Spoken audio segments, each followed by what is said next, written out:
এই তো আমার দেশ, সোনার বাংলাদেশ। বাংলাদেশে এখন কুড়িগ্রাম 1 আসন নারায়ণপুর ইউনিয়নে তালের আবাদ শুধু আমরা এক জায়গায় দেখতে পাচ্ছি। এক চাষা এখানে চাষ করছে সবুজ তরি তরকারি। খাবো আমরা তরি তরকারি, গান করবো আমরা ভইয়া।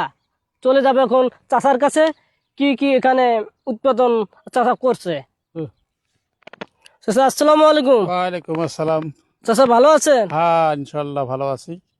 চাষা নারায়ণপুরে কি এরকম তাল কি এরকম আরো আছে? এটা তো জানি না বাবা, আমি তো নয়া টাল করছি, কিন্তু টালে তো মার খাইলাম বহুত করুলা। আমরা দেখতে পাচ্ছি নারায়ণপুরে কোথায় তাল নাই। অনেক ঘুরছি, জায়গা ঘুরছি, কোথায় তাল খুঁজে পাই নাই। এখানে তাল খুঁজে পাইলাম, আপনাকেও পাইলাম। তো এখানে আপনাদের তালের চাষবাস কি অবস্থা? আমার তাল করছি ঠিকই, কিন্তু ওষুধ ঠিক মতন পাচ্ছি না। ওষুধ বিনা করলেও নষ্ট হয়ে যাচ্ছে। মরিচ, আলু, টমেটো সব নষ্ট হয়ে যাচ্ছে। তা আপনি কোনো কৃষি অফিস কোনো মাধ্যম অফিসে কোনো যোগাযোগ করেন বলে না, আমাদের এত বড় ক্ষতি হচ্ছে?